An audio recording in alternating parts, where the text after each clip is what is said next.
하나님의 말씀은 로마서 14장 10절부터 11절까지입니다. 말씀을 봉독하여 드리겠습니다. 내가 어찌하여 내 형제를 판단하느뇨?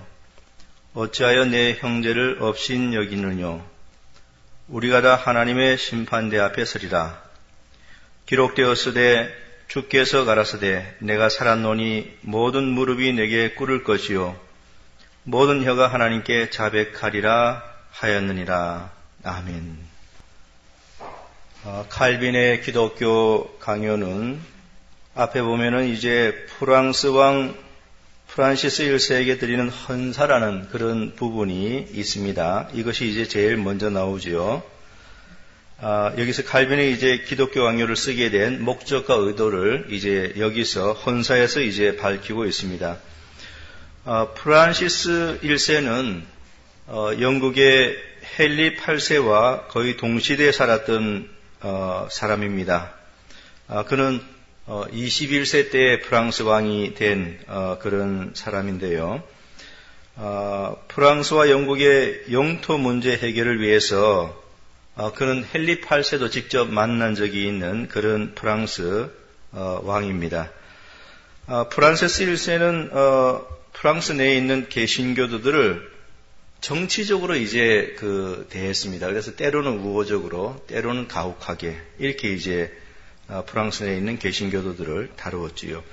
그는 카톨릭 신자였지만은 자신에게 이익이 된다고 생각되면은 독일의 개신교 영주들과 동맹을 맺기도 하였습니다. 그 정도로 이제 느슨한 그런 카톨릭 신자였다 이렇게 생각하시면 되겠습니다.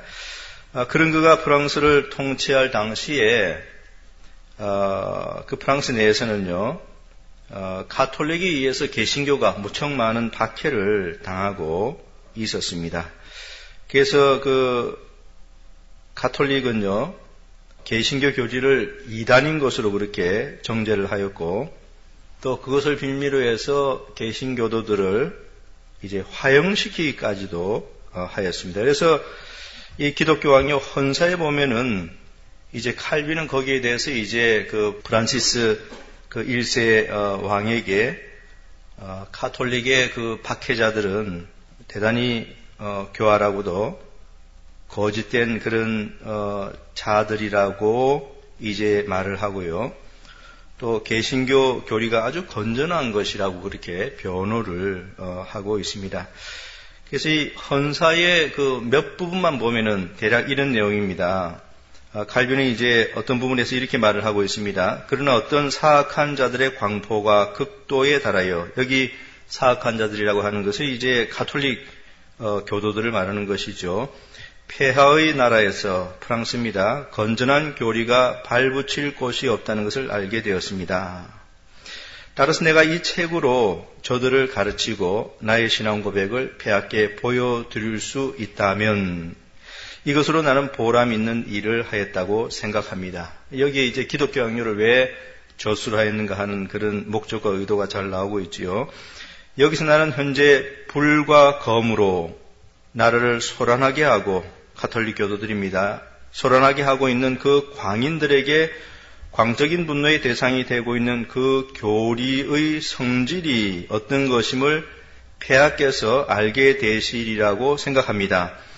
그들은 시끄럽게 떠들어대면서 이 교리는 개신교 교리입니다, 마땅히 투옥과 추방, 몰수와 화형의 처벌을 받아야 하며 육지에서나 바다에서 완전히 뿌리째 없어져야 한다고 하나, 나는 여기서 이 교리의 개요를 고백하는 것을 조금도 두려워하지 않습니다. 그러니까 개신교 교리의 개요를 밝힌 책이 바로 이 기독교 강요인 것을 우리가 여기서 볼 수 있지요.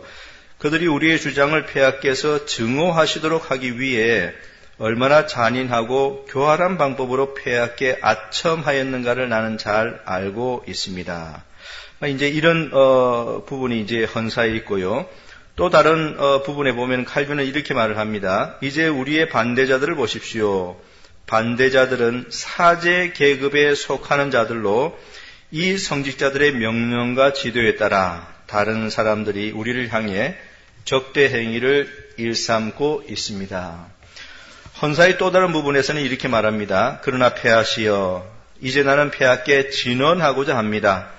폐하시여, 우리의 반대자들이 폐하를 깜짝 놀라게 하려는 그 무근한 비난 때문에 마음의 동요를 받지 않으시기 바랍니다.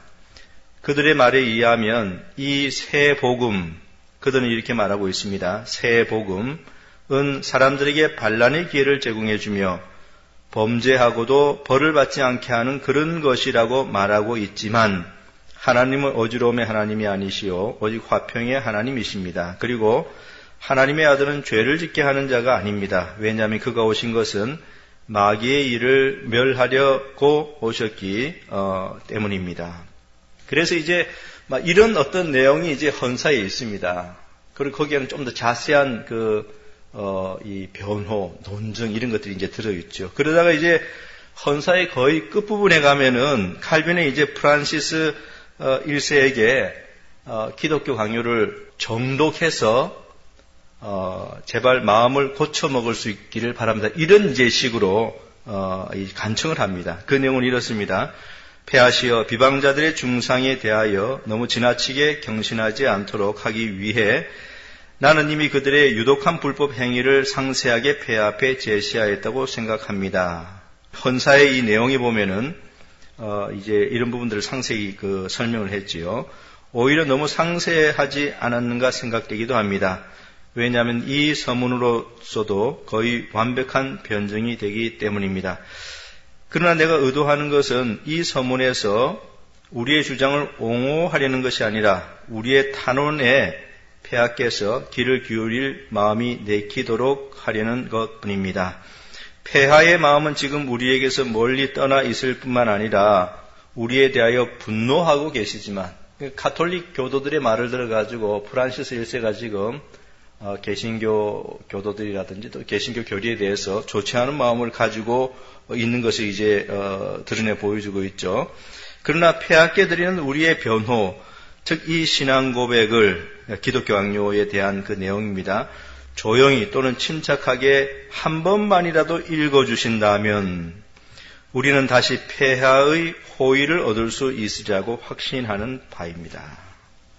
여기 이제 헌사에 있는 몇 부분들을 제가 여러분들에게 소개해 드렸는데 여기에 보면은 기독교 강요가 왜 쓰여졌는지 하는 그 의도가 아주 분명하게 잘 드러나고 있습니다. 그 목적과 의도를 한마디로 말씀드리고자 한다면 바로 이것입니다. 개신교 교리를 변호하고 또 그것을 널리 알리기 위한 그런 목적이 있는 것입니다.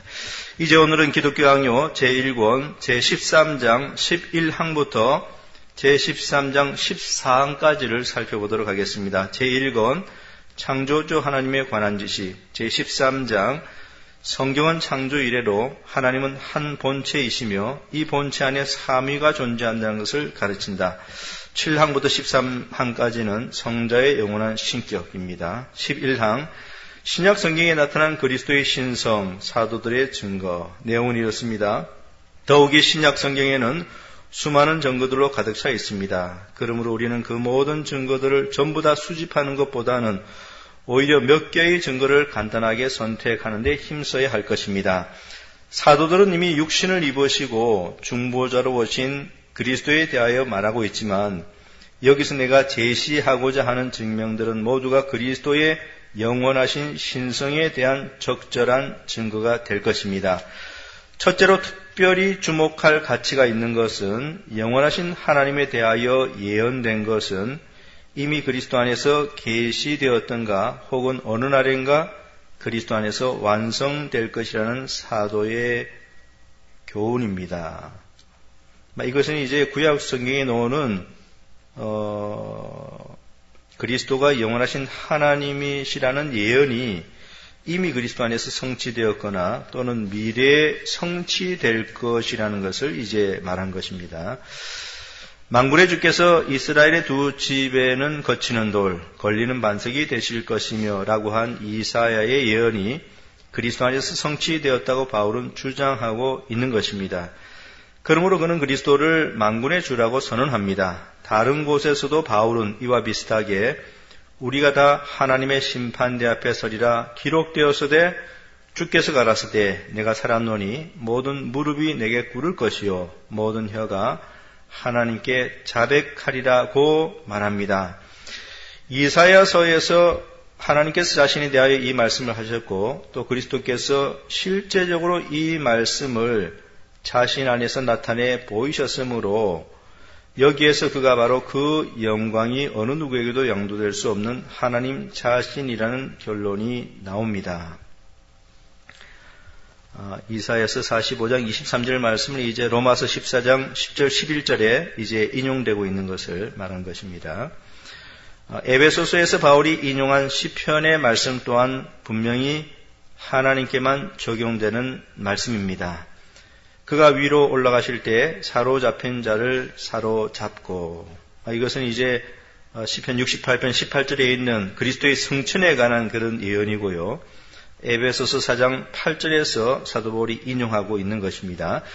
하나님께서 그 권능을 나타내셔서 다윗으로 하여금 이방 나라들과의 싸움에서 당당하게 승리하게 하셨을 때 그 위로 올라가심이 벌써 예표되었던 것으로 이해하였기 때문에 바울은 이 말씀이 그리스도 안에서 보다 완전하게 현현되었다고 주장하였습니다. 이와 같이 요한은 이사야의 환상을 통하여 계시된 것은 성자의 영광이라고 증거하고 있습니다.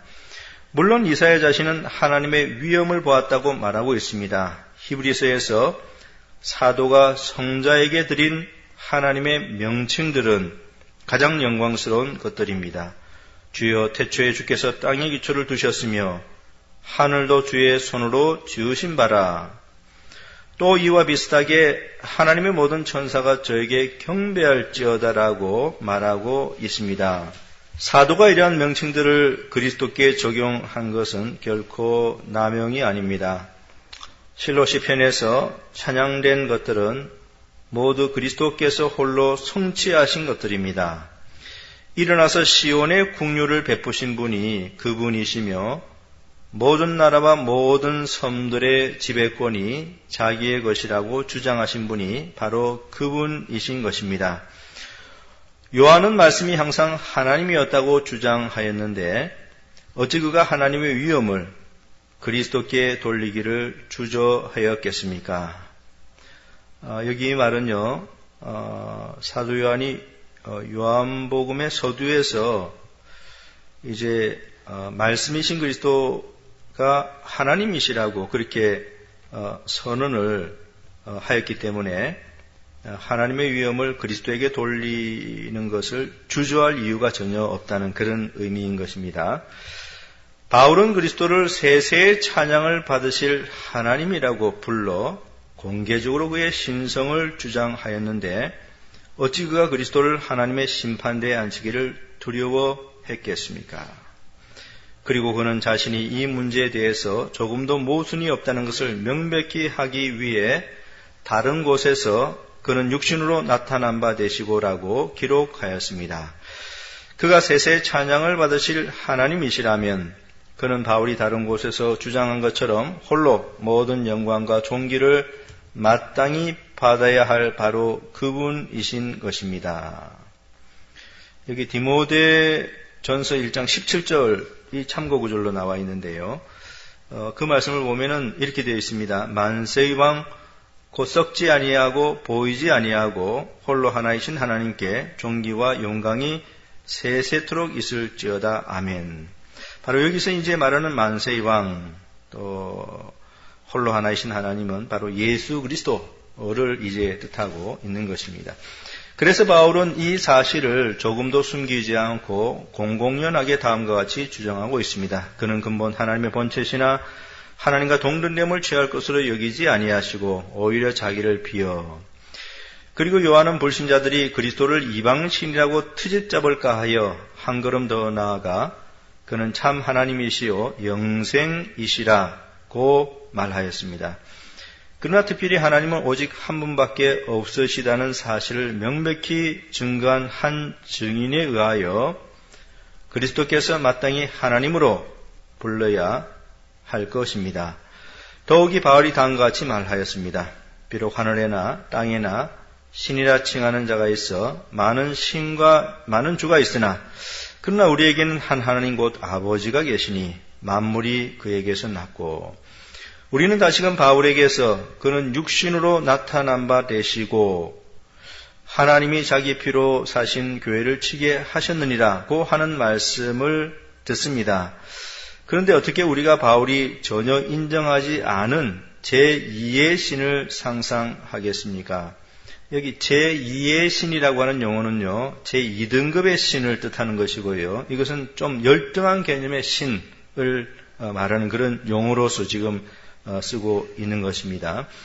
그리고 경건한 사람들 모두가 이와 동일한 생각을 품고 있다는 데 대하여는 조금도 의심의 여지가 없습니다. 도마도 이와 같이 그리스도를 나의 주시며 나의 하나님이시니이다 라고 공개적으로 주장함으로써 그분이 바로 자기가 항상 예배드렸던 그 유일하신 하나님이심을 고백하였습니다. 12항으로 가보겠습니다. 12항은 그리스도의 신성은 그의 사역에서 입증된다 라는 제목입니다. 내용은 이렇습니다. 성경에서 말하는 그리스도의 사역으로 그 신성을 판단한다면 한층 더 그리스도의 신성은 명백해질 것입니다. 우리 주님께서 태초로부터 성부와 함께 이제까지 일하신다고 말씀하시자 여기 요한복음 5장 17절의 말씀은요 이렇습니다. 예수께서 저에게 이르시되 내 아버지께서 이제까지 일하시니 나도 일한다 하시매. 그러니까 예수님께서 태초부터 지금까지 성부와 함께 일하고 계신다는 사실을 이제 유대인들에게 말해 준 것이지요. 그것을 이제 칼빈이 말한 것입니다. 주님의 다른 말씀에 대하여는 극도로 둔감했던 유대인들이 이 말씀을 듣는 순간 그리스도께서 신적 권능을 행사하신다고 느꼈습니다. 그 결과 요한은 그 사실을 다음과 같이 말하고 있습니다. 유대인들이 이를 인하여 더욱 예수를 죽이고자 하니 이는 안식일만 범할 뿐 아니라 하나님을 자기의 친아버지라 하여 자기를 하나님과 동등으로 삼으심이러라. 여기에 그리스도의 신성이 분명하게 확인되었는데도 이것을 우리가 깨닫지 못한다면 그 얼마나 어리석은 일입니까? 그리고 섭리와 권능으로 온 우주를 통치하시며 자신의 대권으로 만물을 지배하신 것들은 가로 안에 보면 이를 사도는 그리스도께 속하는 것이라고 말합니다라고 되어 있습니다. 만물을 지배하신 것들은 전적으로 창조주에게만 속하는 일들입니다. 그리고는 성부와 함께 세계 통치에 동참하실 뿐만 아니라 피조물로서는 전혀 참여할 수 없는 다른 개개의 직무도 수행하셨습니다.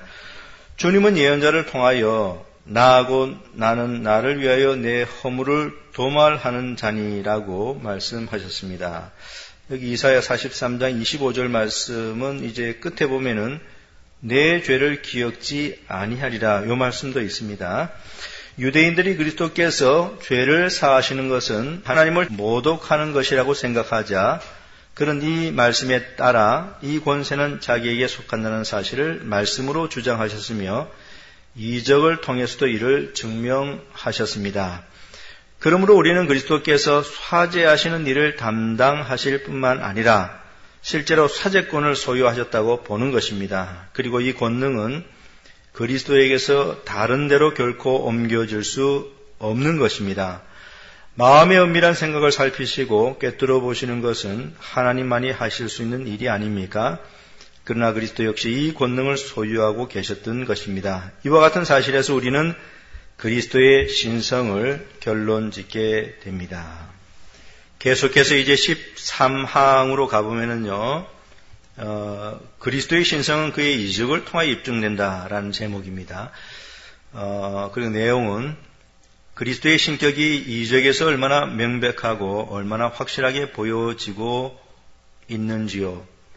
예언자나 사도들이 그리스도가 베푸신 이적과 똑같거나 그와 비슷한 이적을 행하였다는 사실을 나는 인정합니다. 그렇죠? 여러분들이 사도행전을 특별히 보시면은요, 사도들도 여러 가지 이적들을 행했습니다. 예수님께서 행하신 것과 유사한 그런 비슷한 이적들을 사도들도 행했지요. 막 그것을 갖다가 칼빈이 인정한다고 지금 말을 하고 있습니다. 그러나 그들은 그들의 사역을 통하여 하나님의 은사를 나누어 준 데 반하여 그리스도의 이적은 자신의 권능을 행사하셨다는 점에서 그들의 이적과 그리스도의 이적 사이에는 근본적인 차이가 있습니다. 이것이 무슨 말이냐면요.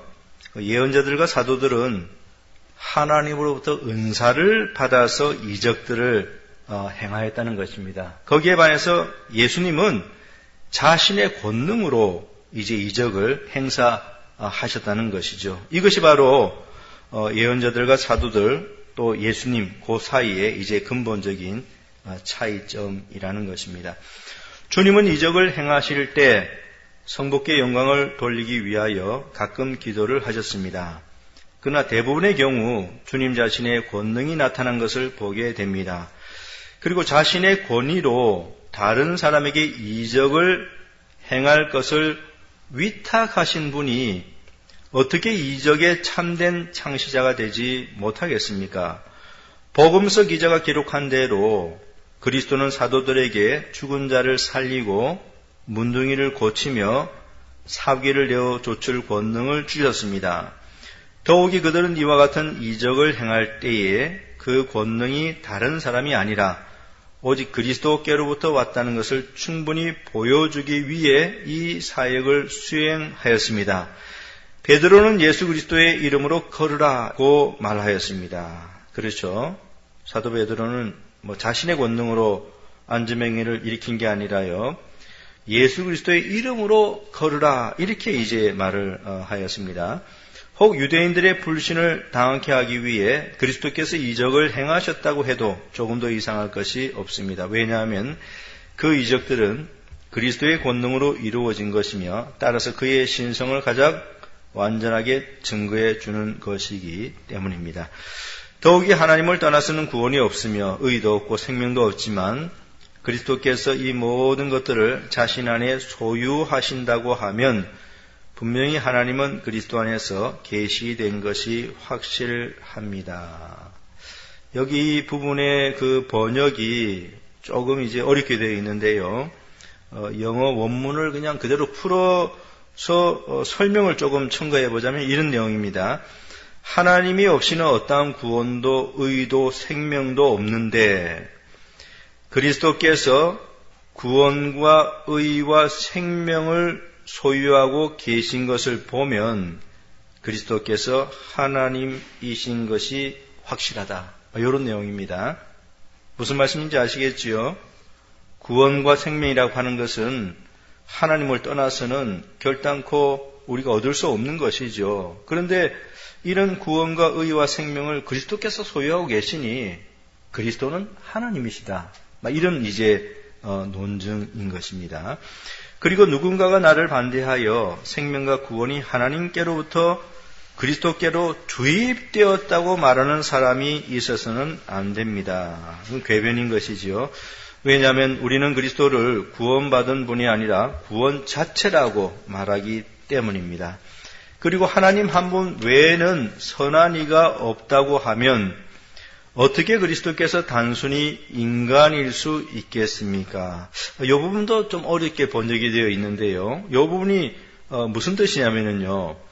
하나님 한 분 외에 선한 분이 없다고 하면은 어떻게 인간이 선할 수 있겠느냐 이런 말이죠. 그 당연하죠. 하나님 한 분만이 선하다고 하면은 모든 인류는 다 악한 것입니다. 죄인인 것입니다. 그죠? 그렇기 때문에 그리스도께서 하나님이시기 때문에 이제 선하신 것이죠. 그런 이제 논증인 것입니다. 그리스도는 단순히 사람이 아닌 것이죠. 하나님이십니다. 그래서 그리스도는 선하시지요. 나는 그리스도를 선하시고 의로우신 분이라고 말하지 않고 선과 의 그 자체라고 말하는 것입니다. 그렇습니다. 그리스도는 성과 의 그 자체이십니다. 그러므로 이 그리스도는 인간일 수 없는 것이죠. 하나님이십니다. 단순히 사람일 수 없는 것이죠. 그리스도께서는. 우리는 복음서 기자의 증언에 따라 창조의 시초부터 그 안에 생명이 있었으니 이 생명이 사람들의 빛으로 존재하였다는 것을 알고 있습니다. 따라서 우리는 이와 같은 증거를 신뢰하여 감히 우리의 신앙과 소망을 그에게 두는 것입니다. 그러나 이에 반해서 누구든지 피조물을 신뢰한다고 하면 이는 신을 모독하는 불경임을 우리는 알고 있습니다. 주님은 하나님을 믿으니 또 나를 믿으라고 말씀하십니다. 그리고 바울은 이와 같은 의미로 이사야서의 두 구절을 해석하였습니다. 곧 그 한 구절은 누구든지 저를 믿는 자는 부끄러움을 당하지 아니하리라는 말씀이요, 다른 한 구절은 이새의 뿌리 곧 열방을 다스리기 위하여 일어나시는 이가 있으리니 열방이 그에게 소망을 누리라는 말씀입니다. 그리고 나를 믿는 자는 영생을 가졌나니라는 말씀이 자주 반복되고 있는데도 과연 이 문제에 대하여 더 많은 성경의 증거를 찾아야 할 이유가 있겠는지요? 신앙에서 나오는 기도는 믿음에서 나오는 기도를 말합니다. 역시 그리스도께 드리는 기도입니다. 어떤 무엇이 하나님의 위엄에 속하는 것이라고 한다면 바로 이 기도야말로 특별히 하나님의 위엄에 속하는 것입니다. 왜냐하면 선지자 요엘은 다음과 같이 말하고 있기 때문입니다. 누구든지 여호와의 이름을 부르는 자는 구원을 얻으리니. 다른 예언자는 이렇게 말하고 있습니다. 여호와의 이름은 견고한 망대라 의인은 그리로 달려가서 안전함을 얻느니라. 구원을 얻기 위해서는 그리스도의 이름을 부릅니다. 그러므로 결국 그리스도께서 바로 여호와이신 것입니다. 더욱이 우리는 스데반에게서 그러한 호소의 한 신뢰를 보게 되는데 그는 주 예수여 내 영혼을 받으시옵소서라고 기도하였던 것입니다. 아나니아가 사도행전에서 주여 이 사람에 대하여 내가 여러 사람에게 듣사온즉 그가 예루살렘에서 주의 성도에게 적지 않은 해를 끼쳤다 하더니라고 증거한 것처럼 이와 같은 신뢰는 그 후 온 교회에서 찾아볼 수 있습니다. 그리고 신성의 충만하심이 그리스도 안에 육신으로 거하신다는 말씀을 더욱 명백하게 하기 위해 사도는 그리스도에 대한 지식 이외에는 그 어떠한 다른 교리도 고린도인에게 소개하지 아니하였으며 또 이 사실 이외에는 아무것도 전하지 아니하였다고 고백하였습니다. 하나님께서는 자신만을 아는 것으로 자랑을 삼으라고 명하셨는데 성자의 이름만이 우리에게 전해졌다는 것은 얼마나 놀라운 일이며 얼마나 위대한 일입니까? 그리스도를 아는 지식만이 우리의 유일한 자랑일진데 누가 감히 그를 가리켜 피조물에 지나지 않는다고 말할 수 있겠습니까? 이 외에도 바울의 여러 서신 첫머리의 인사말을 보면 성부에 대해서 마찬가지로 성자에게도 동일한 축복을 기원하고 있습니다. 이 사실에서 우리는 천부께서 우리에게 주신 모든 은사가 성자의 중재로 온다는 것뿐만 아니라 성자가 성부와 동일하게 권능에 참여함으로써 성자 자신이 바로 그 모든 은사의 창시자가 되신다는 것을 배우게 됩니다. 이 실제적인 지식이 아무런 쓸모없는 어떤 사변보다 한층 더 확실하고 한층 더 견실한 지식임에는 의심의 여지가 없습니다. 실로 경건한 마음은 자신이 생명의 깨우침을 받았으며 조명을 받았고 구원을 받았고 의롭게 되었으며 성화되었다는 것을 경험하게 될 때 하나님의 임재를 인식하게 되며 따라서 하나님과 더불어 항상 교통하게 되는 것입니다. 칼빈은 지금까지 해서 그리스도께서 하나님이신 것을 성경의 여러 가지 증거 구절들을 통해서 논증을 하고 그것을 이제 입증을 하였습니다. 이제 그리스도의 신성을 지나서 이제는 이제 성령의 신성에 대해서 이제 다루고 있습니다. 그래서 14, 15항은 성령의 영원한 신격에 관한 것입니다.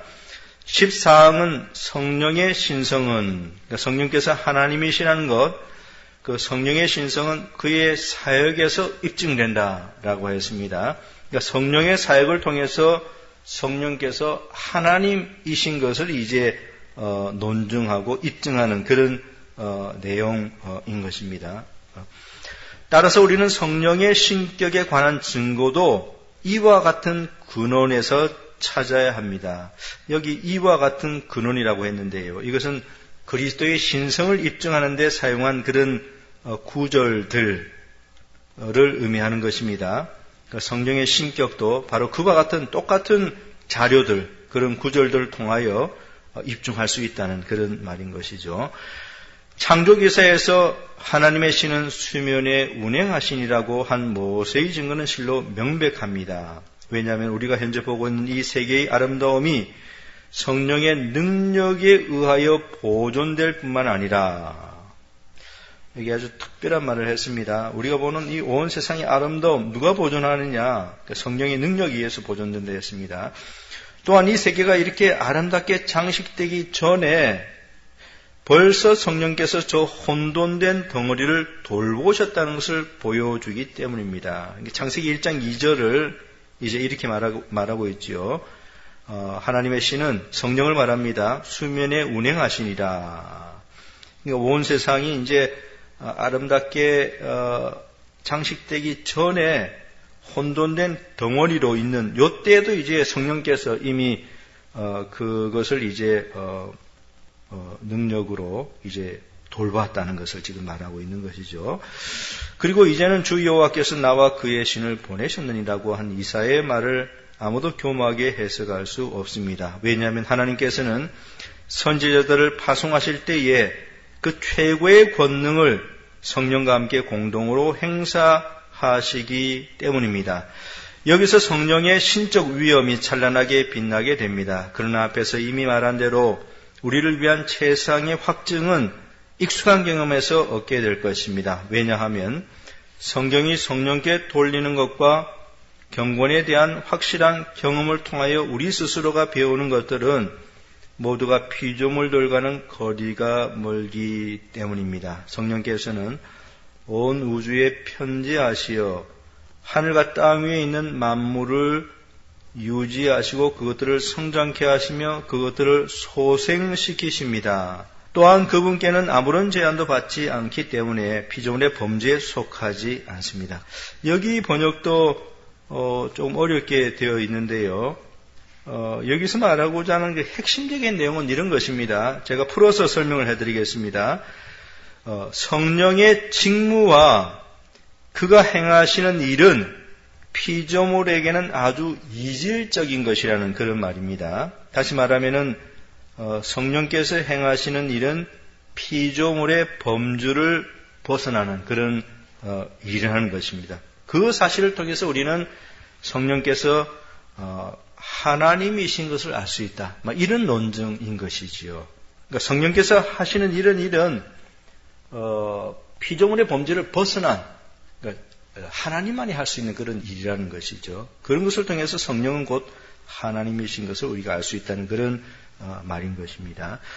또한 그분께는 아무런 제한도 받지 않기 때문에 피조물의 범죄에 속하지 않습니다. 그렇죠. 그러나 만물에게 생기를 불어넣고 그것들에게 본질과 생명과 운동을 불어넣어 주심에 있어서 확실히 그는 하나님이신 것입니다. 그러니까 만물에게, 피조물에게 생기를 불어넣어 주는 이런 성령의 그 사역을 볼 때 그분이 하나님이신 것을 우리가 알 수 있다는 것입니다. 다음으로 만일 썩지 않는 생명으로 거듭난다는 일이, 그러니까 성령의 중생케 하는 사역을 이렇게 표현했습니다. 썩지 않는 생명으로 거듭나게 하는 것, 성령의 중생케 하는 사역이죠. 만일 썩지 않는 생명으로 거듭난다는 일이 현재의 성장하는 어떤 생명보다도, 그러니까 현재의 성장하는 어떤 생명은 그러니까 피조물 안에서 이루어지는 어떤 일들입니다. 그러니까 성령의 중생케 하는 그 거듭나게 하는 일이 이 피조물 안에서의 어떤 생명, 그런 것보다 더 탁월하고 우수하다. 이런 말을 지금 하려는 것입니다. 만일 썩지 않는 생명으로 거듭나는 일이 현재의 성장하는 어떤 생명보다 더 우수하고 탁월하다고 하면 중생케 하시는 능력의 원천이신 성령에 대하여 우리는 어떻게 생각해야 하겠습니까? 성령은 곧 하나님이시라고 이렇게 생각해야 된다는 거죠. 그런데 성경은 여러 곳에서 성령은 비로운 능력에 의해서가 아니라 바로 자신의 능력에 의해서 거듭나게 하시는 창조자이시며 중생뿐만 아니라 영생의 창시자이시라는 것을 가르치고 있습니다. 요컨대 성령에게도 성자에 대해서와 마찬가지로 특별히 신성에 속하는 기능들이 주어졌습니다.